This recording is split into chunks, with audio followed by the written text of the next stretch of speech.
नमस्कार साथियों, राम राम सभी को। जय माता जी की सा। आज अपन शुरू करते हैं अपनी करंट जीके की कक्षा को साथियों। और करंट जीके की कक्षा में हम कुछ इम्पोर्टेंट क्वेश्चन हैं उनके बारे में डिस्कस करते हैं और उनसे संबंधित जितने भी इम्पोर्टेंट फैक्ट होते हैं वो मैं आप लोगों को बताता हूं। तो साथियों शुरू करते हैं अपना पहला प्रश्न आज का। आज तारीख तो आप सब लोग जानते ही होंगे, है ना, 22 मई 2020। और अब अपन शुरू करते हैं पहला प्रश्न। हाल ही में अंतर्राष्ट्रीय चाय दिवस कब मनाया गया है? ये प्रश्न आ जाए परीक्षा में तो कैसे उत्तर देंगे कि हाल ही में अंतर्राष्ट्रीय चाय दिवस कब मनाया जाता है? तो साथियों इसका उत्तर हमें ज्ञात होना चाहिए। ये 21 मई को अंतर्राष्ट्रीय चाय दिवस के रूप में मनाया जाता है। ठीक है, पहली बात तो ये हुई। दूसरी बात साथियों ये हुई कि ये चाय दिवस को मनाता कौन है? तो कल भी हमने पढ़ा है FAO। FAO का मतलब फूड एंड एग्रीकल्चर ऑर्गेनाइजेशन के द्वारा ये मनाया जाता है। और उसकी स्थापना कब हुई है? 10 अक्टूबर 1945 को। कल ही हमने पढ़ा, आज पुनः है। और इसका जो मुख्यालय वो कहाँ पर है? रोम। और रोम कहाँ पर है? इटली में है। ठीक है, तो ये बात हमने पढ़ी है। और ये जो चाय दिवस है क्यों मनाया जाता है? चाय की खेती से संबंधित जितने भी जो लोग जुड़े हुए हैं उनको है ना प्रेरित करने के लिए और उनके महत्व को समझने के लिए ये दिन मनाया जाता है। ठीक है, साथ साथ में साथियों एक बहुत ही इम्पोर्टेंट डे और है इस दिन मनाया जाता है, वो भी मैं आपको बताता हूँ, है ना। कितनी तारीख को? 21 मई को एक दिवस और है, वो है आतंकवादी विरोधी दिवस के रूप में भी मनाया जाता है। आतंकवादी विरोधी दिवस, ठीक है, के रूप में मनाया जाता है। कौन सी तारीख को? 21 मई को मनाया जाता है। ठीक है, अब ये क्यों मनाया जाता है? आपको ध्यान होगा कि 21 मई के ही दिन हमारे भारत के पूर्व प्रधानमंत्री राजीव गांधी की क्या कर दी गई थी? हत्या कर दी गई थी। आपको याद होगा तमिलनाडु का एक क्या था आतंकवादी संगठन लिट्टे के नाम से जाना जाता था, उसने प्रधानमंत्री की क्या कर दी? हत्या कर दी। इसलिए ये जो 21 मई है आतंकवादी विरोधी दिवस के रूप में भी मनाया जाता है। तो ये भी आप ध्यान रखना। अब बात आती है मित्रों इम्पोर्टेंट डे वाली यानी महत्वपूर्ण दिवस वाली। तो आपको महीने के पूरे दिन याद रहे होंगे, है ना। 2 दिन हो गए, मैं आपको पुनः याद दिलवा देता हूँ। अगर साथियों बात करें हम 1 मई की, तो 1 मई को श्रमिक दिवस, गुजरात दिवस, महाराष्ट्र दिवस, है ना, मई दिवस बोलते हैं उसे। 2 मई को वर्ल्ड ट्यूना डे। 3 मई को वर्ल्ड प्रेस फ्रीडम डे। अगर अपन बात करें 4 मई की तो अग्निशमन दिवस। अगर बात करें 5 मई की तो अस्थमा डे। अगर बात करें अपन किसकी? 7 मई की तो एथलेटिक्स डे। अगर बात करें 8 मई की तो वर्ल्ड रेड क्रॉस डे या थैलेसीमिया डे। अगर 9 मई की बात करें विश्व प्रवासी पक्षी दिवस। 10 मई को मदर्स डे। 11 मई को राष्ट्रीय टेक्नोलॉजी एवं प्रौद्योगिकी दिवस। 12 मई को हमने बात की कि राष्ट्रीय टेक्नोलॉजी एवं प्रौद्योगिकी 12 मई को अंतर्राष्ट्रीय नर्स दिवस। और जब अपन बात करेंगे किसकी? 15 मई की तो अंतर्राष्ट्रीय परिवार दिवस के रूप में मनाया। 16 मई को हमने इंटरनेशनल डे ऑफ लाइट यानी प्रकाश दिवस के रूप में मनाया। अगर बात करें अपन 17 मई की तो विश्व दूरसंचार दिवस के रूप में। 18 मई की बात करें तो अंतर्राष्ट्रीय संग्रहालय दिवस के रूप में। और 20 मई विश्व मधुमक्खी दिवस के रूप में। कल ही हमने पढ़ा था विश्व मधुमक्खी दिवस के रूप में। और 21 मई अंतर्राष्ट्रीय चाय दिवस या एक और बताया आतंकवादी विरोधी दिवस। ये थे महत्वपूर्ण, है ना। अब आपको याद हो गए होंगे। अगले प्रश्न की ओर बढ़ते हैं। अगला प्रश्न है अपना कि हाल ही में किस राज्य केंद्र शासित प्रदेश ने सुकून कोविड-19 बीट द स्ट्रेस कार्यक्रम की शुरुआत की है? यानी किस, या तो कोई राज्य हो सकता है या कोई केंद्र शासित प्रदेश हो सकता है। तो शुरू करें अपन, यानी अपने विकल्प पर चलते हैं। पंजाब, उत्तराखंड, जम्मू कश्मीर, तमिलनाडु। साथियों इस प्रश्न का उत्तर होगा आपका तमिलनाडु। क्या होगा? तमिलनाडु। ठीक है, तमिलनाडु ने, सॉरी, इस प्रश्न का उत्तर तमिलनाडु नहीं होगा। इस प्रश्न का उत्तर होगा जम्मू कश्मीर। ठीक है, ध्यान देना।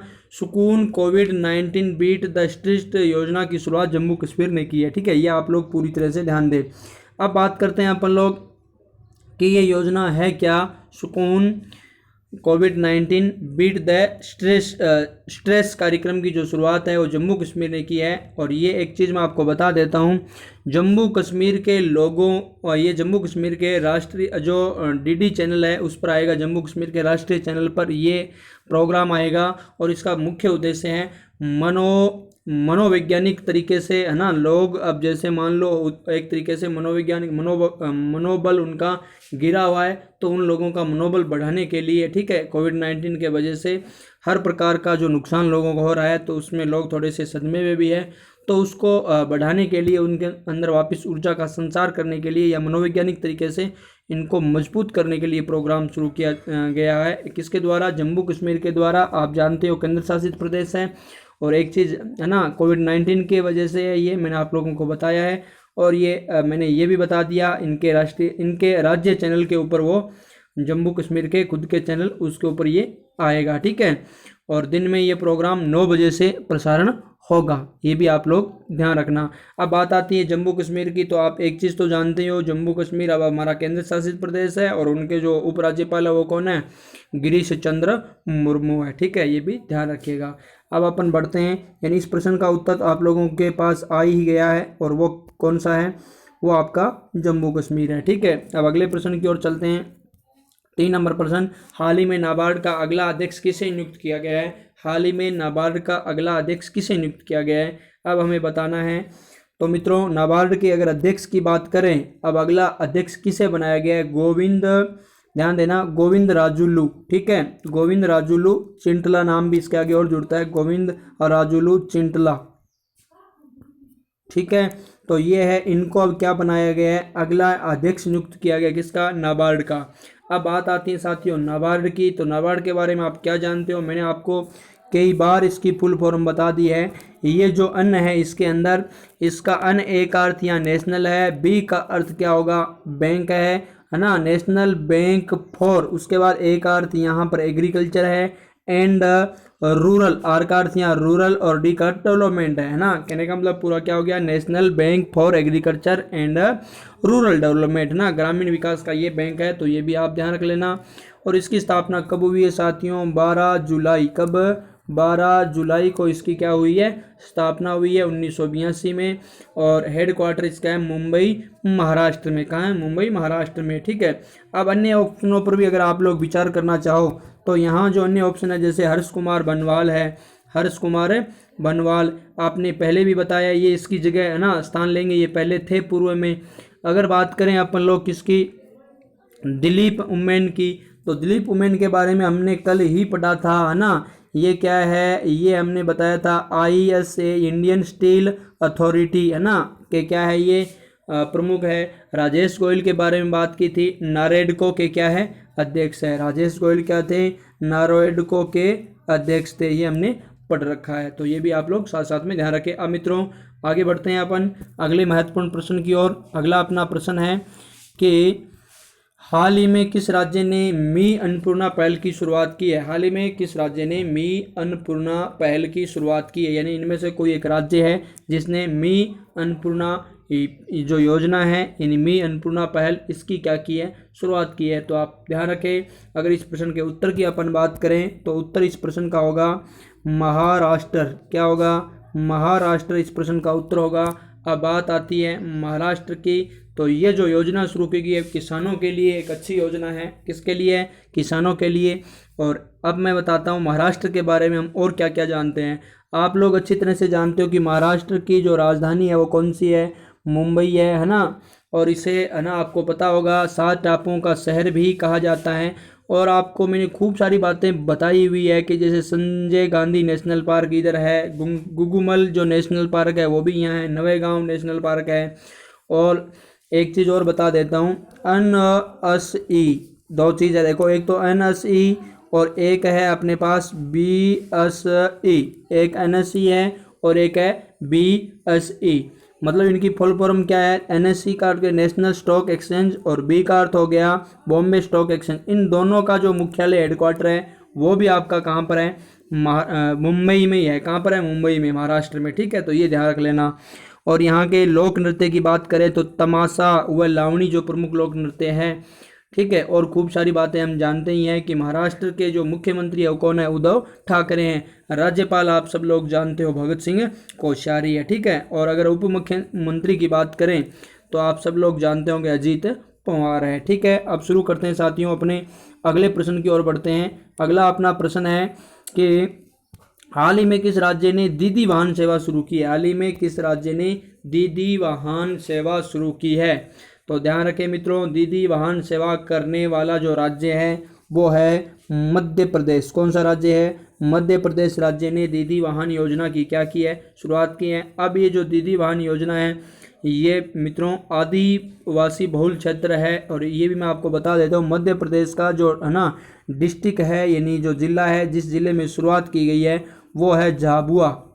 मध्य प्रदेश के झाबुआ जिले में इसकी क्या की गई है, शुरुआत की गई है। आदिवासी बहुल ये जो क्षेत्र है, और साथ साथ में ध्यान रखना इस योजना का मुख्य उद्देश्य क्या है, ग्रामीण ना जो महिलाएं हैं, ग्रामीण आजीविका मिशन से जुड़ी महिलाएं हैं वो इसको शुरू कर रही है। और ये किसके लिए शुरू की जा रही है, प्रेग्नेंट जो महिला होती है उस क्षेत्र की, उनको इमरजेंसी के रूप में है ना हर प्रकार की सहायता उपलब्ध कराना, यानी जो गर्भवती महिलाएं होती हैं उनको सहायता पहुंचाने के लिए ये योजना शुरू की गई है ना। ये आप लोग जानते होंगे और ये मैंने आप लोगों को बताया है। वाहन इत्यादि की सुविधा वहाँ पर करवाई जाती है, अन्य इमरजेंसी सुविधा भी उपलब्ध करवाई जाती हैं। अब बात आती है साथियों किसकी, अगर अपन बात करें किसके बारे में, मध्य प्रदेश के बारे में। तो इतनी बातें आप जानते हो, लेकिन आज मैं आपको और है ना पुनः रिवाइज करा देता हूँ पूरा का पूरा मध्य प्रदेश, ठीक है साथियों। सबसे पहले अपन बात करेंगे मध्य प्रदेश की राजधानी भोपाल। उसके बाद मैंने आपको बताया यहाँ के जो सीएम है वो कौन है, शिवराज सिंह। इसे टाइगर स्टेट के रूप में भी मध्य प्रदेश को जाना जाता है। अगर अपन बात करें राज्यपाल की तो लालजी कौन है, टंडन है। लोकसभा की सीटें 29, राज्यसभा की 11 है ना। राज्यसभा कितनी है, 11। अगर बात करें मित्रों यहाँ विधानसभा की तो 230 सीटें हैं। अगर अपन हाईकोर्ट की बात करें तो मैंने आपको भारत भ्रमण में बताया था जबलपुर, और इसकी खंडपीठ एक आपको मैंने बताई थी, एक आपसे मैंने पूछी थी तो ध्यान रखना, एक तो ग्वालियर है और एक कौन सी है, इंदौर, जो आपने बताई थी, ठीक है। और जिलों की बात करें अगर मध्य प्रदेश के तो वो 55 जिले हैं। भीमबेटका, खजुराहो, सांची की स्तूप इत्यादि यहाँ के महत्वपूर्ण क्या है, प्रसिद्ध तीर्थ स्थल भी है। पंचवटी भी आप लोग सब लोग जानते होंगे है ना।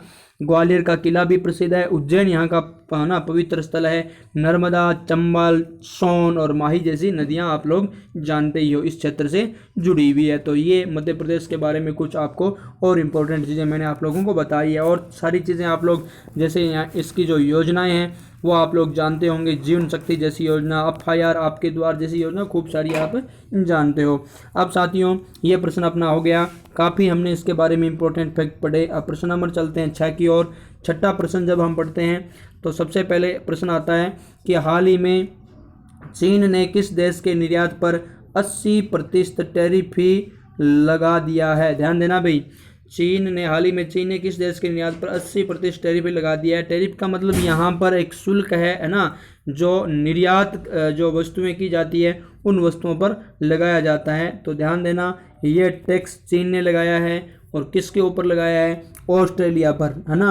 अब मैं आपको बताता हूँ ऑस्ट्रेलिया पर ही क्यों लगाया है। इसके पीछे स्पष्ट कारण है कि ऑस्ट्रेलिया ने हाल ही में चीन के विरुद्ध है ना कोरोना बीमारी फैली हुई है, इसकी स्वतंत्र जांच करने की अपील की थी, है ना। उसका समर्थन किया था, है ना, सबसे पहले इसने ही शुरू किया था। तो इस वजह से चीन ने ऑस्ट्रेलिया के जो है ना निर्यात है उनके ऊपर 80% एक तरीके से है ना कर लगा दिया है। तो ये ध्यान रखें आप लोग।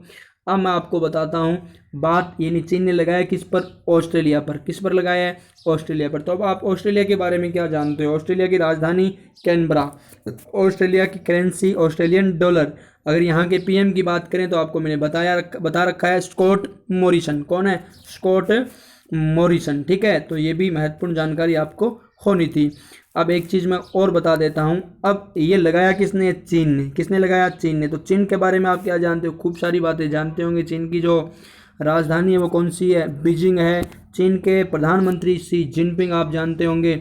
और जब अपन बात करते हैं है ना, चीन के अंदर कुछ गेम्स शुरू होने वाले हैं ना, एशियन यूथ गेम्स 2021 भी चीन में होंगे। विंटर ओलंपिक 2022 वो भी चीन में होगा। 19वां एशियन गेम्स 2022 वो भी चीन में होगा ना, जिसकी मैंने आपको बताया था शुभंकर क्या है, स्मार्ट ट्रिपल्स है ना, शुभंकर स्मार्ट ट्रिपल्स। और उधर मैंने आपको बताया 2022 एशियन पैरा गेम्स भी कहाँ पर होंगे, चीन में होंगे ना, है ना। पैरा गेम्स भी कहाँ होंगे? चीन में। मैंने आप लोगों को इसका शुभंकर भी फई बताया था, ठीक है। तो ये महत्वपूर्ण बात थी। और हाल ही में चीन ने एक डिजिटल करेंसी क्या की है? लॉन्च की है ना, DCEP, ठीक है। ये डिजिटल करेंसी किसने लॉन्च किया है? चीन ने लॉन्च किया है। तो ये महत्वपूर्ण तथ्य आपको ध्यान रखने हैं। अब शुरू करते हैं अपन अगले प्रश्न की ओर। अगला प्रश्न हमारा है कि हाल ही में केंद्र सरकार ने किस शहर के 100% सौर्यकरण के लिए योजना शुरू कर दी है? सौर्यकरण का तात्पर्य यहाँ पर है कि वहाँ पर जितने भी, है ना, सारा जो कार्य है वो किससे? सौर ऊर्जा से, है ना। सौर ऊर्जा से उत्पादन विद्युत से संपन्न होने वाला है, ठीक है। तो सौर्यकरण का मतलब ये हो गया। अब आप समझ गए होंगे। अब आपको उत्तर की, है ना, इंतजार है कि ऐसा कौन सा जो राज्य है जिसने ऐसा काम किया है। तो साथियों ये कोणार्क है ना राज्य। अब देखो किस शहर में, शहर की बात आई है तो भारत का शहर है कोणार्क, ठीक है। केंद्र सरकार की योजना है तो कोणार्क में। अब कोणार्क की जब बात करते हो तो आप ये भी जानते होंगे ये कहाँ पर है? ओडिशा में है। कहाँ पर है? ओडिशा में। और इतनी बात आप पहले से भी जानते होंगे कि हमने ये बात कर रखी है कि कोणार्क, है ना, ओडिशा में है। यहाँ का सूर्य मंदिर क्या है? बहुत ही ज़्यादा प्रसिद्ध है कोणार्क का सूर्य मंदिर। तो ये योजना है 100% मैंने आप लोगों को बताया है।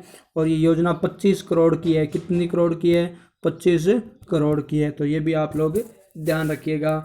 अब अपन बढ़ते हैं अपने एक और महत्वपूर्ण और इम्पोर्टेंट प्रश्न की ओर। प्रश्न नंबर अपना 8। हाल ही में विश्व बैंक समूह की नई अर्थशास्त्री कौन है? अब कौन बनी है ये थोड़ा सा ध्यान रखना। इसमें थोड़ा सा अपना मिसप्रिंट है। कौन बनी है ये थोड़ा सा ध्यान रखना। कौन बनी है? अब जब बनी है मतलब हाल ही में बनी है तो इसका हमें क्या करना है? नाम बताना है। तो मित्रों देखो नाम देखिएगा आप इनमें से यानी अपना यहाँ पर जो इस विकल्प के अनुसार अपना तीसरा जो विकल्प है वो सही है, कॉरमेन रेनहार्ट। कॉरमेन रेनहार्ट को विश्व बैंक समूह की नई अर्थशास्त्री क्या किया गया? नियुक्त किया गया। किसने नियुक्त किया है? विश्व बैंक समूह ने, ठीक है। बहुत महत्वपूर्ण बात है। अब अपन क्या करते हैं? इस प्रश्न से भी आगे बढ़ते हैं अपने अगले प्रश्न की ओर। अगला प्रश्न है कि हाल ही में नाडा ने किस ओवर लिफ्टर को प्रतिबंधित किया है? हाल ही में नाडा ने किस ओवर लिफ्टर को प्रतिबंधित किया है? मतलब उस पर बैन लगा दिया है। बात नाडा की आती है तो आपको मैंने पहले भी बता रखा है कि नाडा क्या है। नाडा और वाडा दो होता है, एक तो नाडा एक वाडा। नाडा के बारे में आपको मैंने बता रखा है ना। पहली बात तो पहले तो इस प्रश्न का उत्तर क्या है कि किस पर बैन लगा दिया है? तो मित्रों श्वेता कुमारी पर भी लगा दिया, अंकित सिसोदिया पर भी लगा दिया है। तो मतलब उत्तर क्या आएगा? उपयुक्त में से उपयुक्त दोनों हमारे क्या हो जाएंगे? उत्तर। अब देखो श्वेता कुमारी अंकित सिसोदिया पर लगा दिया ना। और लिफ्टर को प्रतिबंध, मतलब ये नाडा क्या होता है और वाडा क्या होता है?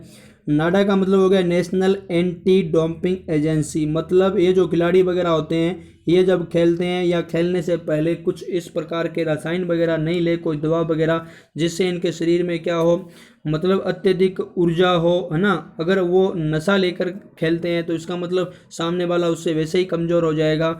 तो इन चीज़ों को रोकने के लिए, इन गतिविधियों को रोकने के लिए दो एजेंसियां हैं। विश्व की बात करें तो वाडा, है ना, और वर्ल्ड एंटी डोपिंग एजेंसी, और नाडा अपने भारत की नेशनल मतलब राष्ट्रीय, है ना, एंटी डोपिंग एजेंसी। तो ये बात आप ड्रग्स नियंत्रण है, ये अपना राष्ट्रीय ड्रग्स नियंत्रण, है ना, एजेंसी है। तो ये थोड़ा सा आप लोग ध्यान रखें। तो नाडा ने इन दोनों पर क्या लगा दिए और रोक लगा दी है। और ये भी ध्यान रखें आप नाडा की स्थापना कब हुई, इतनी तो बात आपको जाननी चाहिए, 2005 में, है ना। और इनका जो हेड क्वार्टर वो कहाँ पर है? नई दिल्ली में है। और वर्तमान में इसके CEO की बात करेंगे तो नवीन अग्रवाल है, ठीक है। अब अपन अगले प्रश्न की ओर चलते हैं। अगला प्रश्न है कि हाल ही में किसने व्यवसाय और व्यापारियों के लिए ऑनलाइन दुकानों की सेवा शुरू कर दी है? इनमें से किसी कंपनी ने ऐसा काम किया है। तो ये जो कंपनी है मित्रों ये फेसबुक है। कौन सी है? फेसबुक ने ये व्यवसायियों और व्यापारियों के लिए क्या किया है? ऑनलाइन दुकानों की सेवा शुरू की है। किसने? फेसबुक ने शुरू किया है, ठीक है। तो ये आप जानिएगा। वर्चुअल, है ना, वर्चुअल दुकानों की क्या की है? शुरुआत की है। एक चीज़ में आप सामान जो परचेज करना इससे क्या होगा? आसान होगा। अब बात करते हैं अपने किसकी? CEO की। किसकी? CEO की। किसके? फेसबुक के। तो मार्क जुकरबर्ग, सब लोग जानते हो मार्क जुकरबर्ग, ठीक है। और एक चीज़ आप और जान लेना, फेसबुक ने एक सॉन्ग भी लॉन्च किया था, आपको पता है ना, I for India. I for India. कौन सा? I for India. तो ये अपने हुए आज के 10 प्रश्न। अब आपके लिए बड़ा सा सुनहरा सा प्रश्न आया है कि हाल ही में किस देश ने ओडिशा और पश्चिम बंगाल से टकराने वाले चक्रवात का नाम अम्फान रखा था। मित्रों, ये प्रश्न मैंने आप लोगों को बता रखा है, इसका आपको उत्तर देना होगा, है ना। कमेंट बॉक्स में ज़रूर उत्तर दीजिएगा। और अभी आपको पता है ये ओडिशा और पश्चिम बंगाल, है ना, खतरा तो ओडिशा का ज़्यादा था, लेकिन नुकसान इसने सबसे ज़्यादा कहाँ पर कर दिया, पश्चिम बंगाल ने कर दिया, पश्चिम बंगाल में।